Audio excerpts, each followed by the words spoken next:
গীতায় ভগবান শ্রীকৃষ্ণ অর্জুনকে যে উপদেশ দিয়েছে তার মধ্যেই মনকে শান্ত রাখার অসাধারণ একটা দিক নির্দেশনা আছে। প্রথমটি হলো আসক্তি থেকে মুক্তি। মানুষ যখন ফলাফলের প্রতি অতিরিক্ত আসক্ত হয় তখন তার মন অশান্ত হয়। গীতা বলে কর্ম করো কিন্তু ফলের প্রতি আসক্তি রেখো না। কাজ করো কিন্তু ফল ঈশ্বরের হাতে ছেড়ে দাও। দ্বিতীয় হলো সমদর্শিতা। সুখ দুঃখ লাভ ক্ষতি জয় পরাজয় এগুলো জীবনের স্বাভাবিক ওঠানামা। গীতা শেখায় সবকিছুকে সমভাবে গ্রহণ করলেই মন শান্ত থাকে।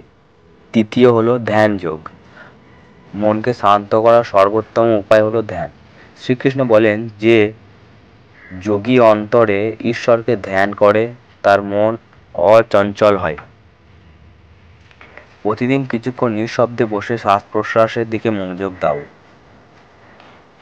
চতুর্থ হলো নিয়ন্ত্রণ। ইন্দ্রিয়গুলোকে বশে রাখা মানে মনকে বশে আনা। নিয়মিত জীবনযাপন, সৎ কাজ ও নিয়ন্ত্রিত ভোগ মনকে শান্ত রাখে। 5 হচ্ছে ভক্তি।